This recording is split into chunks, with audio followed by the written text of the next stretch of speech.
Gravy,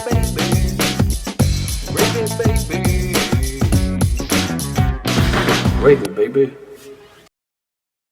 Welcome to Gravy Baby, my little gravy babies. Welcome to a new year. Welcome to the only podcast that is good vibes for shitty people. I think I was Hey, supposed to not say exactly, but that we're not shitty people. Relax. trash.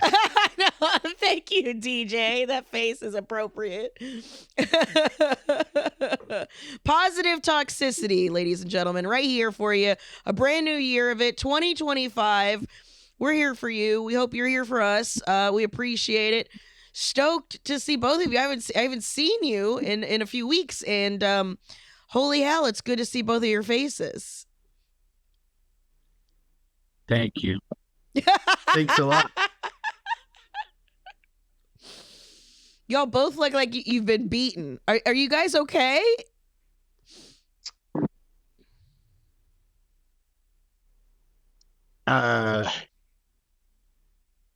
Yeah. Did you guys just have a fight before I got here? And this is like, that's what this feels like. This feels like there's two parents inside of a Taco Bell that are about to tell me they're getting divorced. That's the vibe that's happening right now, which is not how I want to start the year off. So are you, please tell me everything's okay. I wasn't ready. I wasn't ready for the. I set my timer though, so I was like right in the middle of doing stuff, and then I got sat down. And then my timer went off. And I was like, oh, fuck. Yeah, because I was like, we got this like polar vortex thing coming. So we're like trying to make sure that like all the goat places and houses, it's like a whole thing. Anyways, it's a never ending struggle out there. And it's like, yeah. So anyway, that's what I would do. So we caught you mid-cyclone. Fair enough. Yeah. And this level of preparedness is why we're getting divorced. I'm not upset. I'm not upset with DJ in the slightest. I don't even feel, honestly, I think it's just your impasse qualities pulling through. I don't actually think I'm wearing it. I think I was just like waiting on DJ to talk, and he was waiting on me to talk. You know what I mean? Nice. I'm very happy to see you. I've missed you on the podcast and in life. As far as how am I doing? Yeah, I mean, you nailed me. You called me out. Not great.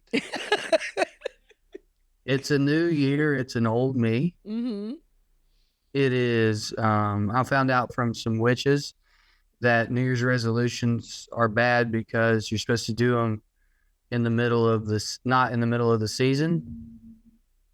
Oh, like to do them in like March? Yeah, like doing it in the middle of winter is like, according to the people who follow, the weather, the witches, the witch types, the pagans. Not a good move. And I wasn't planning on doing one anyway, but I've been thinking about that. I've been thinking because it kind of makes me feel like when I hear that, it's like, I guess there's no reason to change anything till March then. I guess we just got to ride this out. Well, January it's just a financial new year, really is what it is, yes. right? It's the fiscal. It's the fiscal year. So as a capitalist, if you're a capitalist, this would be if you're a moon dog or whatever, then you're moon dog. Yeah, let them have a cool nickname. Fuck that. I'm not calling them moon dogs, dude. That's rad. I'm a moon dog. You are a moon dog. That's what he's saying. You're the moon dog. If you're a moon dog, if you're not one of those capitalist fucks. We're fucks. calling capitalists now. And I was like, I don't know when we gave them that, but take it back. I'm madder than when the fascists got Hawaiian shirts, dude.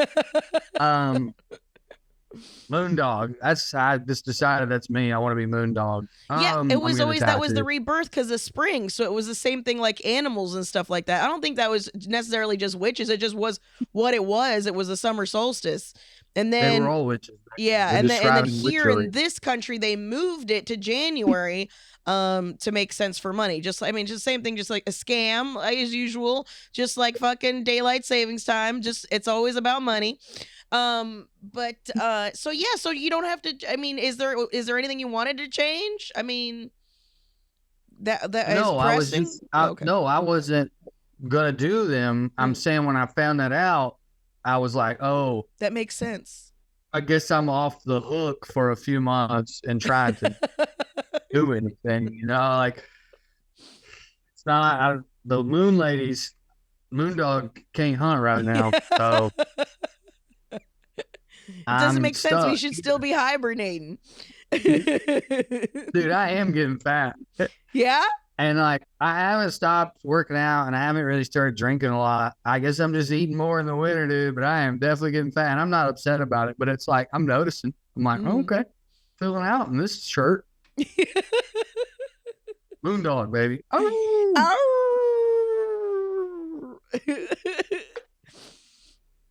And so DJ, you got a polar vortex coming. So like, are you putting plastic up on the inside of the wood and shit, like something like that?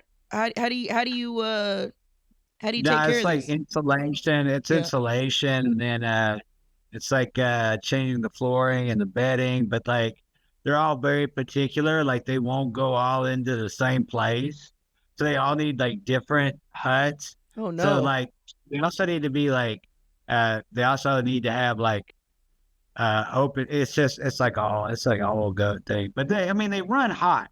They run at like 120, right? Oh damn! So yeah. like yeah. So like as long as they have clean bedding and there's not like fucking ice and fucking shit coming down on them, like they should be fine. But like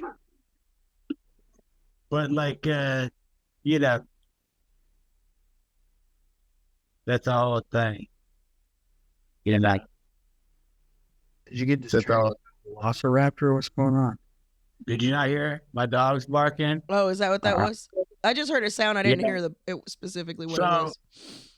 Something else that's been going on is like somebody has been like dumping their like deer parts out here on this stretch of woods.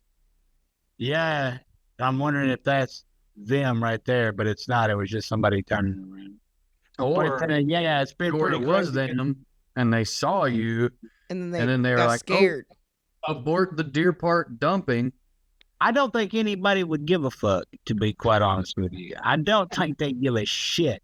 Well, but they're probably doing it at night, so they give a little bit of a shit. They're doing it, and it's bringing about coyotes, which is crazy. We have a fuck ton of coyotes down here, and it's crazy because I keep on hearing them get zapped on the fucking fence. That's some literal Wile E. Coyote shit. Yeah. Yeah. And like once a night we'll hear it, and then we'll, the dog will get up. But it's been cold. You got a Roadrunner vibe. Huh? You got a Roadrunner vibe. Maybe. We gotta get you an Acme sponsorship. If one ever gets across the fence, my plan is I'm gonna stab one of them with a pitchfork. Oh shit! And then just use that as a hammer to hammer the rest of them with the one coyote that's on the. Yeah. Yeah. Make sure you do one of the smaller ones so your hammer's not too heavy. Right. Exactly. You got to pick one. You got to go for the smallest one. Will be the one in front, trying that they pitch the stronger one in the back. I don't know if the smallest one's gonna be in front or not. Yeah, I don't know either. I think it's one. I don't know. I'm surprised you didn't just stick the first one on the pitchfork to send a message like fucking Lord of the Flies. That or won't whatever. send a message. Them motherfuckers will still come at you. They don't give a They'll make them mad. Yeah. Dude, did I tell y'all about Cordell, the rich redneck from around here? No. Well, real quick, just related to this. These cats from Knoxville had him on a land deal, and then they screwed him over. They cut him out of it without his knowledge. And then they started developing the land that they screwed him out of, and they're selling it piece by piece. And it's got these gates, and then people come to visit and see if they want a homestead or whatever. He has been murdering coyotes, and then hanging them there on the gates with their entrails out. That's a message. So y'all remind me of it as a message to whoever. Man, I was just kidding because of that movie where they did that. But damn. What's the movie? That's what I was talking about, the Lord of the Flies or whatever. You think he saw that? Because he doesn't seem like a dude who's like into movies, especially if they don't have John Wayne in them. Like he went out to Wyoming and to visit because he's thinking about moving there. And he came back and he told my dad one of those like fake shootouts happened in the little touristy town they have. Mm-hmm. and they saw how he dressed, and they were like, "You want to be in the next one?" And that really made his whole trip. You know what I mean? I saw one So of maybe- those when I drove through Tombstone. They did like a fake, because it's Tombstone. And I saw them do a little shootout thing. And if that's what he looks like, holy shit.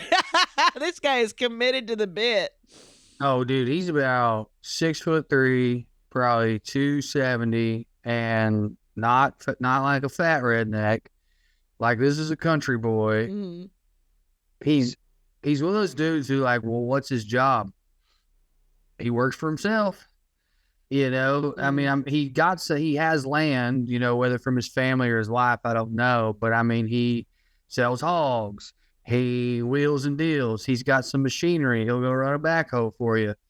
And anyway, he's one of those dudes, you know, you respect that way a lot. You're like, okay, well, if everyone was like you, maybe libertarianism would work. I mean, until you guys started putting coyotes in front of each other's house and shot each other. Yeah. It's just one of those, I mean, I can't believe he hadn't moved to Wyoming so he could be further away from people. But anyway. So he's putting up. So wait, there's no way he could still get back in the deal? Nope. Damn. Deal's done. Deal's done without him. He's pretty mad about it, you know. And then he knows he's just hoping to scare some city. Like it's funny to him that he might be getting to him this way. Here's how I describe Cordell, and I probably shouldn't be using his name. Someone told a story like this about him, and somebody else was like, who would do something like that? This is one of my mom's favorite stories. And the redneck telling the story goes, well, Cordell. And so that has, well, in my family, that's like its own paragraph. Well, Cordell? Because that's the kind of guy he is. Anyway, I'm sorry. I just want to tell you guys about the coyotes because you said leave one as a warning. DJ, please continue with your coyote. So there's some person leaving, like that they just skinned a deer and left the meat type of situation, or they're just leaving the organs, or the gut, the stomach, the hides. There's like hooves. I mean, it's like all across the field. It's like there's just because the coyotes and the birds and whatever will come and pick at it, so they just take it across the field. And I don't really give a fuck, except for number one, it brings the coyotes close. And two, it's fucking makes walking the dogs hell, dude. Yeah. Hell, dude. Because they want to pick up every fucking bone and go after, you know, then they're trying to pull, you know, there'll be like big string of guts or something, room in a they're stomach. like, look what I brought you. And you're like, get that mess away. Yeah. Yeah, rolling in it. Shit, yes, yeah. ew. We brought you a literal stomach full of shit. Aren't you proud of us? Yeah. Yeah, that's what people do stuff like that, and you go, what's it hurt? Well, if you live there, it does eventually hurt something. It might just be annoying, but it's going to mess something up. Yeah. It literally doesn't, but I literally don't care really, except for the coyotes. And it seems like, But that's what I'm saying. There's always like except for the part that sucks. right. Yeah. That's why Cordell wants to move to Wyoming. There's less people there. It's also, he's probably been watching like Landman and fucking Yellowstone. That's probably getting him all juiced up about it too.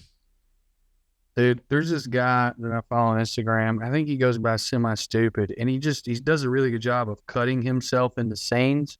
Mm-hmm. And he cut himself into a Yellowstone scene, and I saw it this morning, and I laughed for like 20 minutes. It's basically him just telling one of those cowboys he's going to suck his dick. Mm-hmm. And then it's the real show, and the dude reacting to, you know, something else. But man, it really got me. Semi-Stupid. Okay. I think that's what he calls himself. That's fun. You know, I won't lie. The whole Yellowstone thing is really, it really makes me mad when I see that like red asses want to be fucking ranchers all of a sudden. Yeah. It's like you were perfect the way you were. You know what I mean? Mm-hmm. You fucking, you know what I mean? Going to the lake in your flip flops and your fucking your shorts, cargo and shorts, your shorts, driving your fucking Pontiac, fucking goddamn your Trans Am, fucking goddamn, You were perfect. You were beautiful. Mm-hmm. Now look. Now they're Look at moonlighting you. it as a Tyler. You ain't no fucking conservationist. You're against all of those things. So what the fuck are you talking about? They like the murder part. The murder part, yeah, of course. But it just doesn't make sense. No, I don't know if you know the murder part of that show, the premise. There's like a train station that is like, the train station itself is jurisdictionally, anyway, they basically claim that there's no law in that part of the ranch. But this is set now. And they're like, so you just goes there and you kill somebody. And really what they're saying is no one will investigate it. It's like, yeah, because you live in the middle of fucking nowhere. If I drive into my woods and kill a guy and no one finds him, no one's going to investigate that either. Right. You get shit. But it's like this, there's this weird, it's like borderline perverted American obsession with like, you know, the West and freedom and no laws. And again, well, Cordell, you know, that's what he's in. Perfect. That's like right in line with the Grunt Core shirts, DJ. I think, like, you know, I got my Second Amendment t-shirt and I got my Ford F-350 Ranch. Like what Yellowstone sells and peddles is the idea of like a free, tough man. Right. Yeah, but you were already there. You already had it. You had everything. Mm-hmm. And that God dang, fucking big ass goddamn wintergreen long cut. Fucking big gulp drink sitting at the lake. Reach it. Down at the river, boy. Son, you had it all. Get that big ass, take the inflatable mattress and throw it in there. Not even a proper floaty. Fuck that. It's the whole mattress. They're better. They're thicker. Take that to the rock quarry, man. You can float around all day. The only thing that bothers you is if you float under where the kids jump. Mm-hmm. You want to talk about a place where you kill somebody and get away with it? Put the body at the bottom of the rock quarry. Yeah, for sure. Train station. Fucking ridiculous. What we've done to our culture. Yeah, it's almost like... Go ahead. Go ahead. No, please. No, what's even worse is when you go to Nashville now, and it just looks like a lot of Yellowstone cosplay. Yeah, that's what I mean. Like, yeah, a lot of these motherfuckers, they don't even own land. You know, they don't even own land. You got a townhouse, dog. Why are you wearing a 10-gallon hat? Why are you wearing boots? I don't know. It just seems real. Ever since that show came out, there's been a lot of people who are like, I love that Taylor show. Sheridan. And I'm like, I bet you do. I bet you do love that show. Well, if you don't know, Taylor Sheridan is J.K. Rowling for people who have a hard time hugging their children. Isn't that J.K. Rowling? No, it's not. No, only a specific type of child is who J.K. Rowling won't hug. Taylor Sheridan is a papa whisperer, and he's a talented individual, clearly making lots of money. Yep. But that gets a hold of the papa inside these folks, and it just makes them feel like they too are cowboys. But again, I can't express enough how this is set in modern times. It's like an old cowboy western where it's like, I'm the law around here, but it's like 2023, and you're like, no, you're not. As far as I know, I haven't watched a lot of it. Later seasons, they do address how that living that way will eventually run up against, you know, a corporation. Mm-hmm. You know, or like some corporate huckster comes in and is like, yeah, sure, you can murder me. There'll be 5 more of me. You guys owe us money. But anyway. Yeah. It's like that fake nostalgia for a time that never existed. Right. You know, that's what the show is good at. Like, don't you remember back when America was America? It was like, I've never seen a single episode. All I'm saying is, why would we trade in our beautiful rhinestones? Yes. And fucking big pompadours. You know what I'm saying? Oh my God. So these like taupe shirts. Yeah. Oh, gee. Yeah, it's like 2 shades different from your like, face, so it looks weird. Yeah. Yeah, it looks like you're not wearing a shirt, but you're just wearing a vest. Which actually looks kind of gay. you know, in like a leather daddy kind of San Francisco during the fest kind of way. So right, and you're like, is this a gay man? And then you see how square the toes of them boots are, and you're like, guess not. Nope. Can somebody tell me, was there a function once upon a time? Because I understand, in terms of how fashion works, one of my first closers was about like all the hip kids in Brooklyn wearing steel toe boots and Carhartts. Mm-hmm. So I understand that sometimes fashion copies the working class. Was there a function for the square-toed boot in terms of riding horses or something? Was that ever a functional boot? No idea. No I idea. don't know. I imagine when you get on a horse, you don't fucking stab them with your pointy toe. I guess I could rock that, but you don't. When would that happen anyway? And if you're talking about putting it in the stirrups, I would think the point would make it easier to get in. I mean, it's not that much of a difference, so I don't know. No, dog, you're thinking of L.A. square-toed, like engineering boots. There's a difference. These fucking things look like blocks. They're shaped like a brick.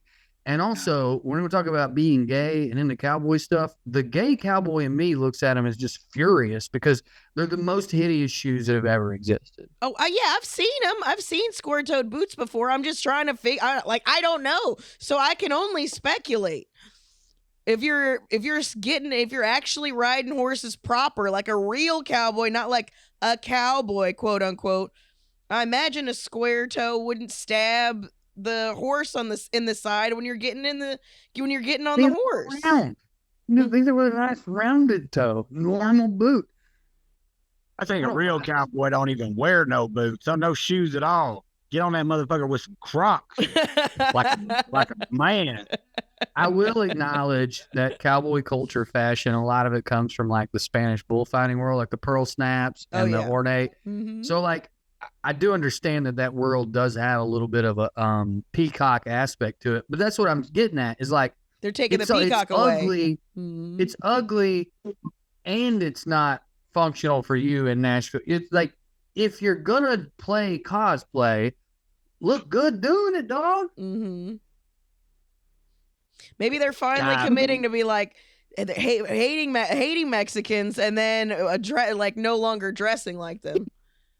Yeah, fair. And it's also, that's true. It's also the CMT from fucking early 2000s. It's that all over again.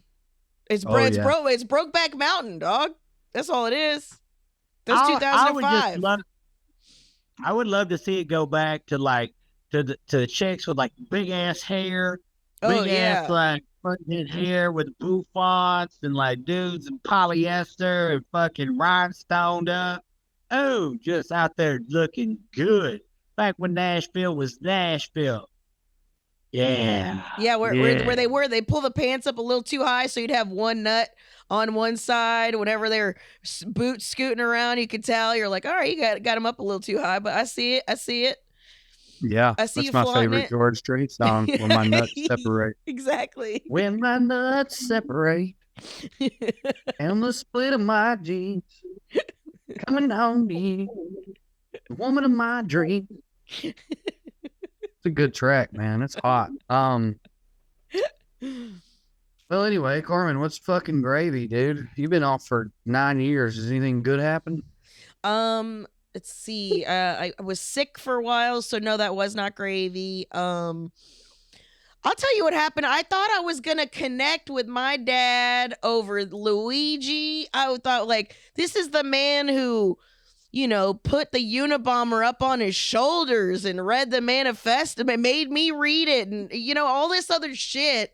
So I was like, oh, this is going to be a great way for me to connect with my dad and my mom too, because he's a sweet Italian boy. He loves his mom. I thought this was going to provide a lot of goddamn unity in that house, and it didn't. And it made me so goddamn sad.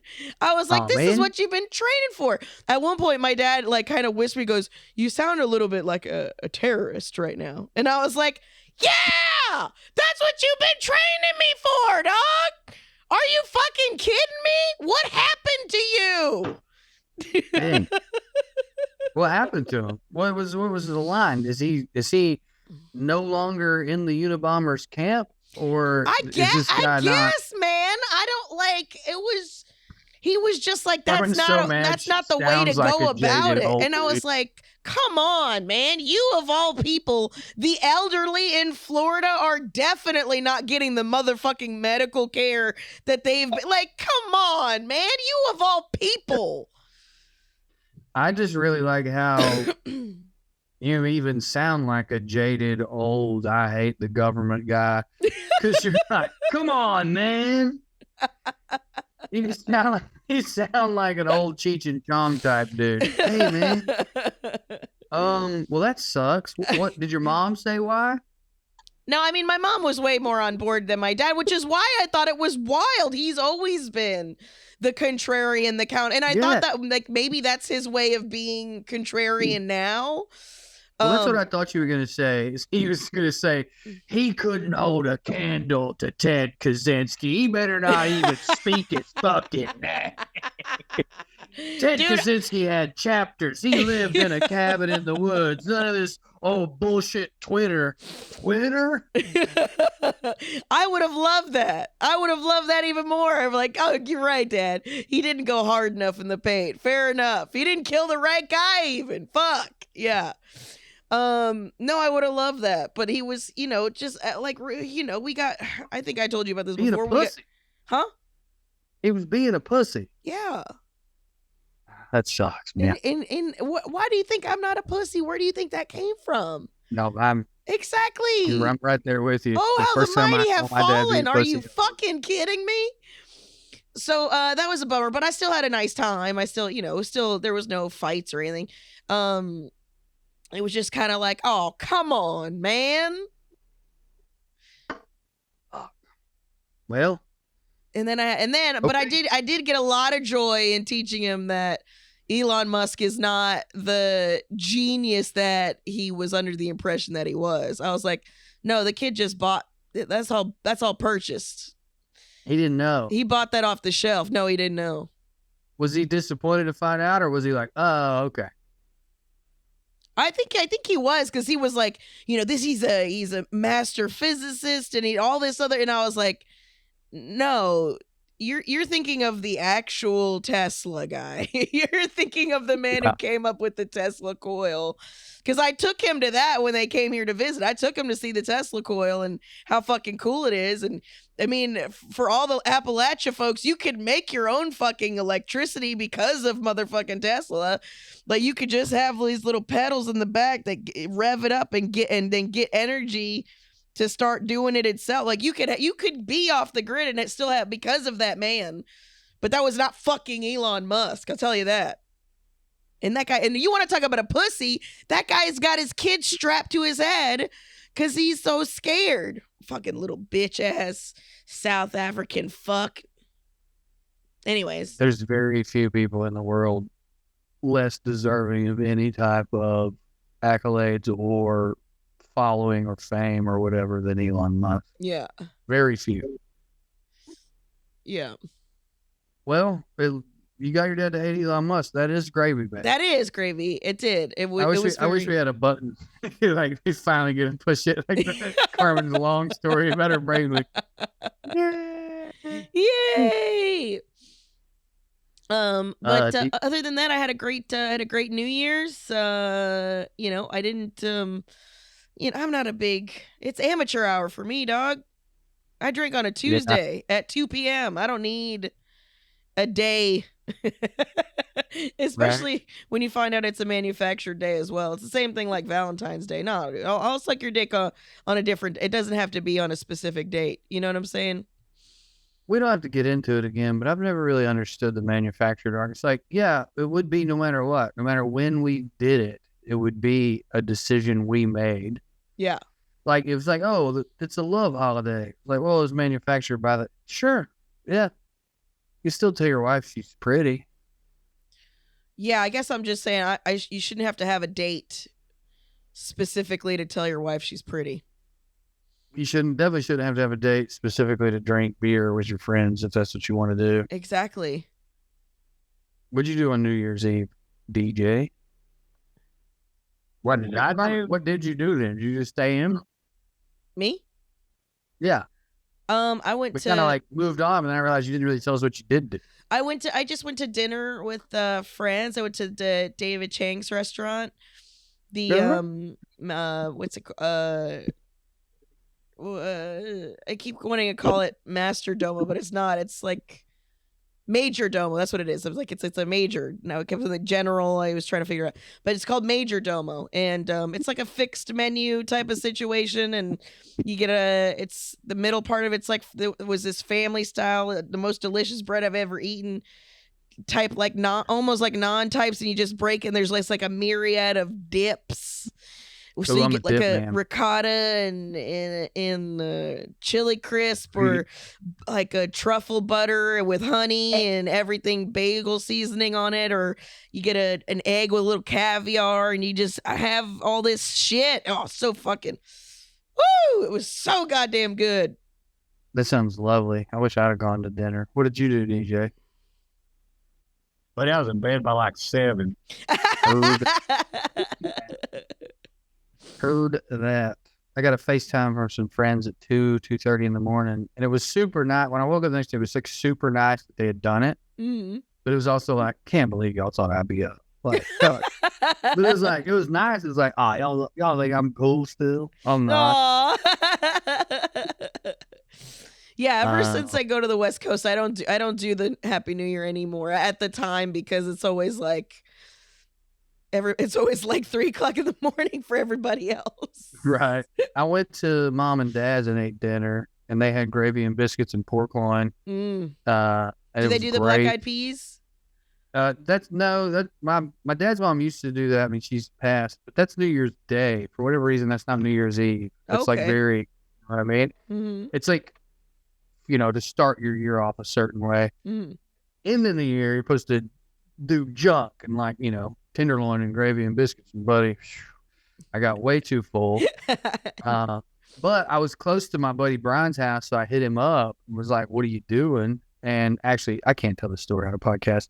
Never mind. I had the reverse thing with some friends. Some friends like hit me up, and I was like, I can't believe y'all thought I'd be up, but that feels nice.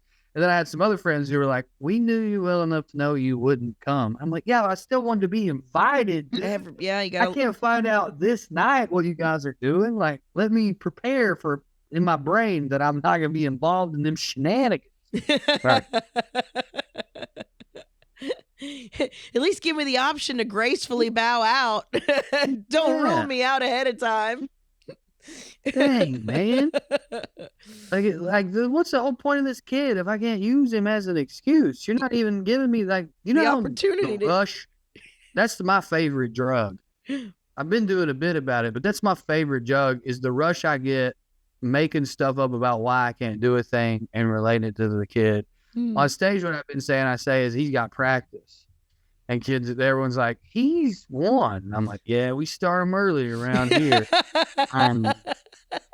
There's like a space in like, what am I about to say we got to do with this kid? It's so fun. I just be lying to people.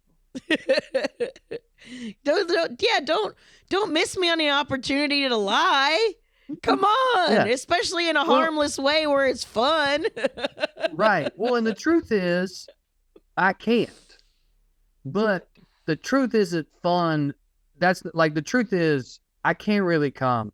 I could, but in order to do that, I would either have to go through an organizational chart in my brain of family members to ask favors from, but I have to go see who I've asked a favor for recently so I could, circle back to whose turn. And that's like not fun. Or I come without my wife, and then like there's this little seed of resentment that's going to be.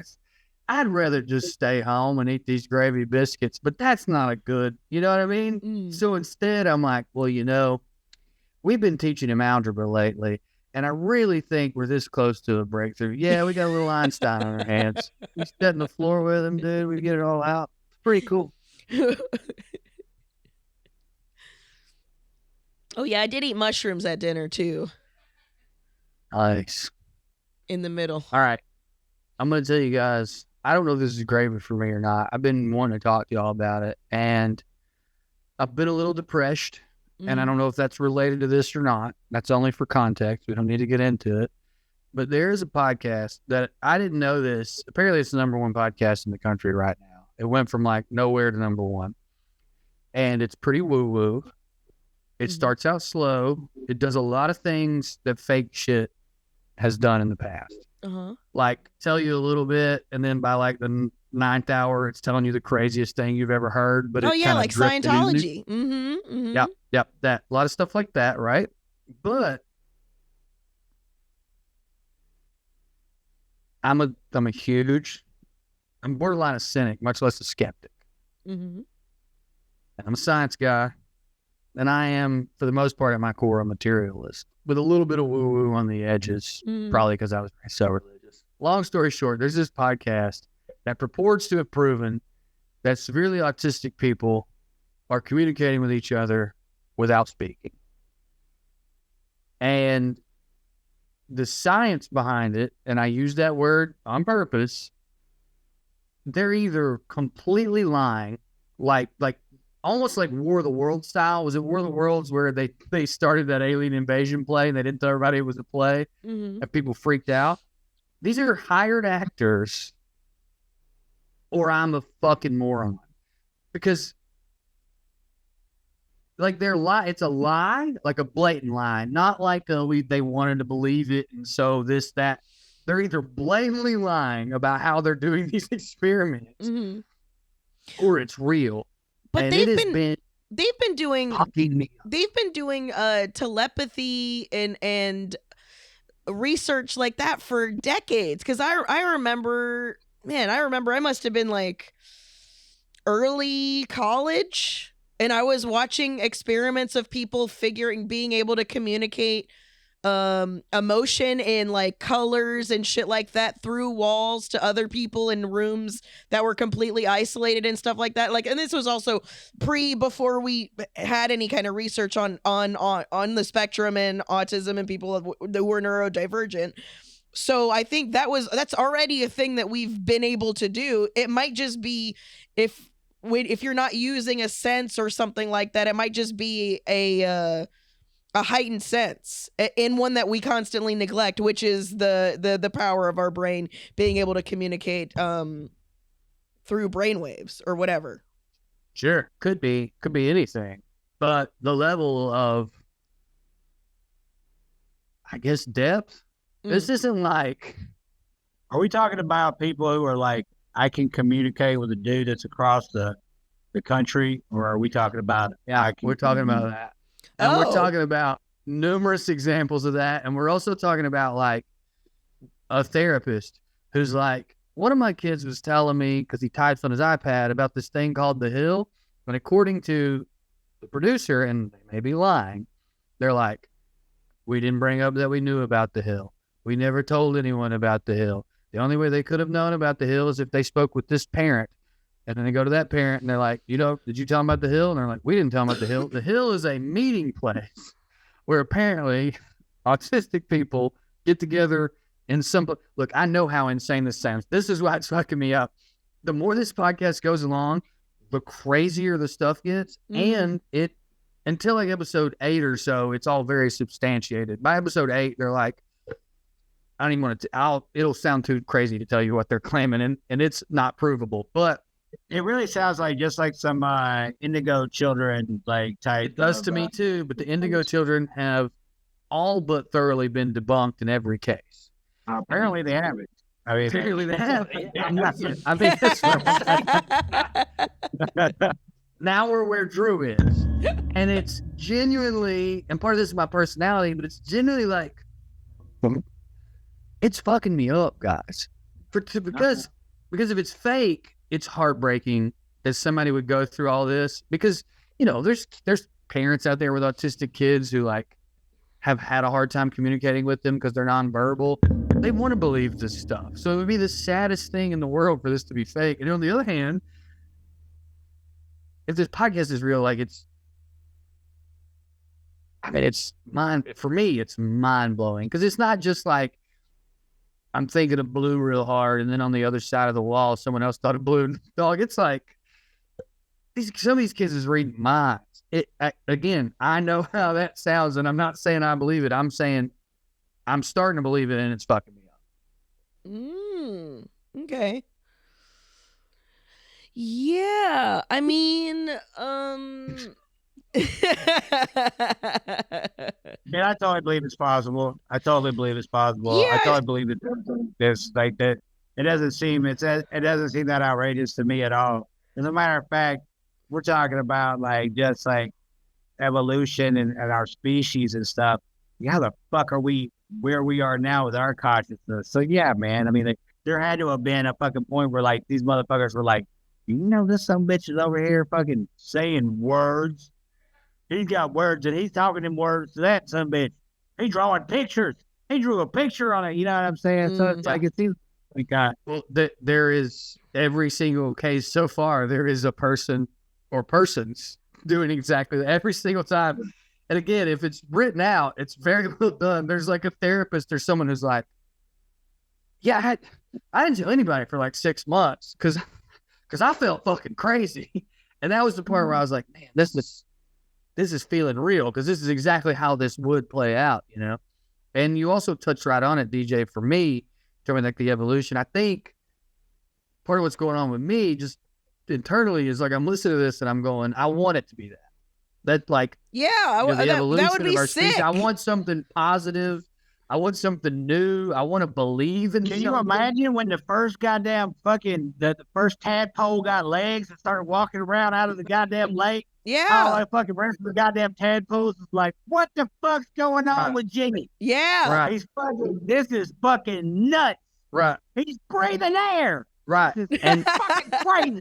And a thing I didn't know about myself that I just learned is I guess I thought either those things happen so spread out that like you don't really fully experience one in one lifetime, or they're so rare. I'm just like, apparently I never thought I was going to get to see anything cool is really what I'm getting at. Like, no part of me ever thought I was going to be on Mars. No part of me ever thought I was going to know that the autistic kids was telepathic. So I'm just like, oh my God, I actually really need this to be real. It turns out I need this. I mean, but also you've seen an entire shift in civilization in your lifetime. You've seen a lot. And it sucks. That's the other thing I'm worried about is somehow when they do figure this out, the government's going to steal all these babies and turn them into weapons or something. Oh, for sure. Yeah. Probably already have. Probably some of those, like, I mean, honestly, like, there's no telling, like, it's the least believable part about it for me, DJ. What? It's the least believable part about it for me so far is I'm like, they ain't none of them been kidnapped yet? Like, yeah, we're not in a Stranger Things situation yet. We're fucking. It is so fantastic. You guys you'd have to listen to it, but I feel like you guys are being way too casual about it. Carmen's like, yeah, I think we've... Bro, you have no idea the crazy shit I believe. This is not... that I literally fucking believe. To be fair, I think I met Carmen. I think I met Carmen. And all I mean is like the depth. Well, yeah, I don't know the crazy shit that you're talking about. So there's no way for me to be in awe of this. But for people to communicate in a different way that's not verbal, I do think is quite possible. Just based on the small research that had already been done fucking 25 years ago. So I was like, oh yeah, that's probably a sense. It's the same thing with like the sixth sense and all that shit. I think there's probably a sense that we are neglecting in focus. Yeah. And so I do think it's definitely possible, if not plausible, for something like this to happen. Now, do I think that podcast specifically, because one, it's a podcast, and two, I would love more scientists involved, more medical researchers. Well, there's a few. Well, that's what I'm saying. So there's a few, I mean, but then there's also a few on the podcast. Quacks too that will say anything seem to be for quacks. money. Some of them don't. So, yeah, I would have to listen and trust my own fucking spidey senses. It's the same thing that like they always talk about people with ADHD have a spidey sense where they know they can sense when people's energy is off. They can sense when people are upset and trying to hide it. They can sense all of this shit that a lot of people can't sense. they'll just, oh, something's weird. What's going on? You seem upset. What's going on? And I'm like, no, I'm not upset. What are you talking about? And no, I can just tell by the way that you are, the way you're existing, everything that I've documented about how you are, something is awry. Like, that is all intuition. All of those things, I think, are all part of the thing that you're talking about. That's something that's been neglected. And I think when you have people who are nonverbal and you have people who are communicating or their brain is functioning in a different way, this is way more of a possibility, because people who are not thinking that way are not thinking that it is even possible because they are not doing it. So of course it seems strange. Of course it seems like completely out of the box, but I don't think that it is. Yeah. One of the things they bring up related to what you just said that was very compelling to me is savants. Yeah. Which is heightened in that community. We all know Rain Man, but there's plenty of other examples. We also know that Beethoven, or maybe it was Mozart, could play piano at 2. Mm-hmm. They were basically they were like, that's closely related to whatever this is. And science accepts that happens because they have to. There's an example of somebody came out of a coma and can speak fucking Mandarin. Mm-hmm. Which I didn't know that was documented, and some people think that dude could learn how to speak Mandarin and then was fucking with everybody. But the point is, there's these documented cases of this wild stuff happening, and science doesn't have an explanation for it, so they go, we don't know. Yeah. But it don't mean anything since we can't explain it or whatever. And I found that very compelling in the sense of oh, right, there are these phenomenon that we do observe, we have proof of them, but since we can't explain them, we just kind of move on. Yeah. Now, the conclusion on the podcast that I found to be, they presented it as if it was as factual as the studies they were doing in the first few episodes, was that essentially, the pyramid of reality or whatever they call it, it's like math, physics, chemistry, biology, and then eventually you get consciousness, right? Yes. And they were like, it's the other way around. Consciousness is a thing you tap into, and then it leads to, and I was like, look, maybe, but you guys started this podcast off with holy shit, look what these kids can do. And now you're ending it with we must change the world because we can communicate with the dead because conscious. And I'm like, look, maybe, but you guys have really changed tenor here. We've really gone from isn't this cool? That's pretty typical. Yeah, that's pretty typical. I mean, how do you end typical. something like that too, without trying to make a big statement? You know what I mean? How do you end something Don't like that? Don't make it a religion. It's gone wrong every time we've done this. Right. Yeah, I agree with that. Every single time we've had an explosion of new consciousness, we turn it into a religion and then we fuck it up. Yeah. Man, I will say this, man. This is why when I say that I love conspiracy theories, this is why I love it. This brings out so much, it doesn't matter if it's right or wrong. It doesn't matter if it's real or not. The culture will adapt. Society, life, humanity will adapt. It doesn't really matter. If this is, but when this information, this new type of information is brought into your life, there's so many, you go through so many, and different people go through different things, where it's almost like performance art. If you've ever been into seen a performance artist, where it's not so much about the lady with the watermelon on her head, going through the oatmeal and meowing like a cat or whatever.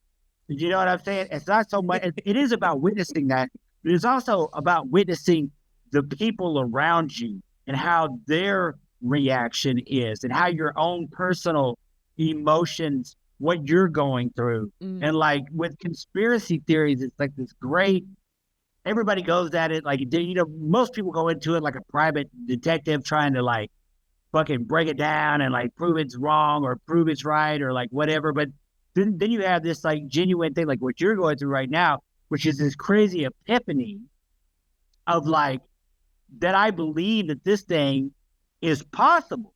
Yeah. And that we might scaring. And it's scary. Yeah. And that brings about something totally fucking different. That's a whole new place of pain in your mind. And for the record, go ahead. Well, I just want to say for the record, I don't mean the kids doing it scares me. I mean my own belief in it is freaking me out. Right. It feels very vulnerable. Right. I mean, it is. Not only do I feel stupid, Oh, and I do feel stupid. But I got also a because UPS it's like, guy. Hold on. I'll be right back. Okay. Go ahead. But yeah, there is a vulnerability, and because it is to be like, I mean, imagine the person who was the first person who was like, actually, I think the Earth is round, guys. This whole time, I mean, Right. all that takes vulnerability, and that of course in itself is scary. So I mean, but I don't think it's something so far fetched that that it should be fearful. I do think it is unconventional for sure. I think it, especially based on everything that we've heard up to this point, again, because it probably hasn't been researched. But now, even if it's bullshit, now more science-minded people are going to look into it. Now more, because now the research that's been done for people that are neurodivergent has like exponentially grown over the last 2 years. You know, there's more data coming out. Huh? Well, that's a big part of it. And of the podcast, the most interesting part to me is that a lot of what's going on is mind-blowing, regardless of the sort of wild claims aside. Specifically, these kids type on iPads and stuff, right? And it's like, yeah, for decades, nonverbal parents of nonverbal autistic kids were told, your kid's not in there. They can't understand you. Yeah. And you know, it was like 2005 or so when I think when like mainstream that was sort of like moved past. But my point is it's mind-blowing without that stuff. Yeah. That all these kids are becoming adults who have job, you know, they can be writers or whatever, you know what I mean? That part, it doesn't scare, like I agree with you. That's nothing to be afraid of. I think I'm afraid of my own like belief. I literally think I'm like, yeah, last time I did this, it ruined my fucking life. So I don't think I'm going to believe in something. You know what I mean? Like that's kind of quasi supernatural or whatever. Well, I think that's also the safety that's the safety and cynicism. If you don't believe in anything, you don't have the risk of being wrong, you know? Right. To be skeptical and cynical about things. So I do think that there is, I mean, it's just like if you were an atheist your entire life and then you pull a fucking, what's his name? It doesn't matter. It doesn't matter. But now all of a sudden you believe in God. Like that is a big shift in everything how you look at the world. Like that's a big, huge shift. Yeah. What does it mean? Yes. Like, and what else? Right. Yeah. That's kind of, you nailed it. That's like where I'm at. It's like, all right, these kids are telepathic. Fuck, what else? Now what? Yeah. Who am I? Who am I? Well, I mean, that's exciting though. That's exciting because again, like I said, this might just be the catalyst of pushing more people into looking into this, you know? And then you have more evidence which can be substantiated and all that other stuff. So the end result that they're coming to, which is, I mean, people have been believing in consciousness for years. That's not a new belief either. I mean, that's why people think they can talk to the dead and you can talk to, you know, you can communicate with people in social situations, people that know you and understand your energy and shit like that. You can communicate all that without saying anything or without even your facial expression. You could just do it by being in the same place as someone else. I think us finding out more that these kids in this sense have it's such a heightened sense that they're able to communicate over long distances and on all this other stuff. I mean, I think that would be revolutionary and fucking cool and scary all at the same time, because what does it mean? What does it mean for us, for the rest of us? And how can it be utilized in a way that's helpful to them or anybody else? Yeah. Well, I mean, I think like what you're really talking about is astral projection and remote viewing. These things are not new, and having the ability to just do that in an easier way is like, I don't know. It seems like if we already had that potential, then like whatever that part of our brain would, eventually evolve into a place where would be able to harness that thing, and that thing would be more capable. Well, but I think for you, I was just going to say, where I was before this, I always thought remote viewing was bullshit, and that astral projection was a deep state of meditation that's certainly possible, but not.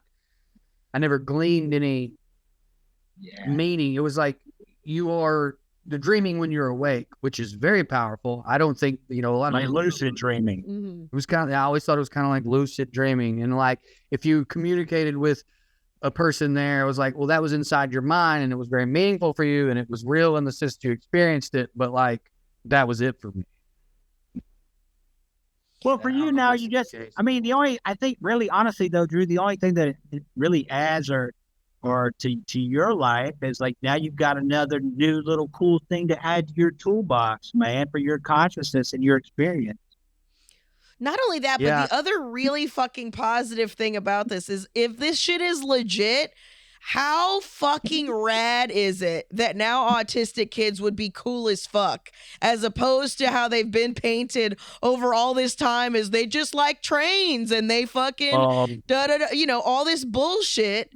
How fucking rad would it be? Would be like, I could communicate with people across the motherfucking country. So if you think that's going to be a positive for these kids, now that this country thinks they're witches, dude. Oh no. Yeah, it's a trouble brew. There will be plenty of people who will be scared of that fear that you're talking about because of the vulnerability. Sure, I do think but I also think there's plenty of people like us that are willing to accept change that's happening in front of us. So I do think that would be sick, man. Us? Huh? I don't know who us is. I don't want to change nothing, dude. I'm kidding, of course. Speaking of lower forms of consciousness, I have to do a job that I don't want to do. You guys, please continue if you want to. Love you guys. Bye. Oh, can you give everybody the name of this podcast so they could look into it themselves independently? Oh no, if they believe in it, they should be able to read my fucking mind, figure it out. No, honestly, it's called the telepathy tapes, but like by next week, I'm pretty sure it's number one. Like it's bigger than Rogan all of a sudden. So I'm pretty sure by next week it'll be trending anyway. But the telepathy tapes. The telepathy tapes. All right. My next week's we'll just be hunting down autistic kids. Yeah, that's true. That's why I said the positive spin on this. But what you're saying is probably it's probably more of a realistic take. Any final thoughts before we close out, since we're at an hour? No, it's good fun. I gotta get back to work. Yeah, I know. Well, I love you, and it's good to see you, and I'm so happy that you are in my new year and part of it. No, me too. Me too. We're getting up on 100, episode 100. We got to figure out what we're going to show straight butthole. Is that what we're going to do for our 100? Could. I mean, that's Patreon only. Come on now. We can't just give hole away for free. But if we're all doing it, I'll do it too. Something fun for the kids for the 100th episode. All right. Okay. Well, thank you guys so much for listening. We adore you. We love you. Join the Patreon if you'd like to. Patreon.com/gravybabypod. And thank you guys so much. We'll see you next week. Bye. Later.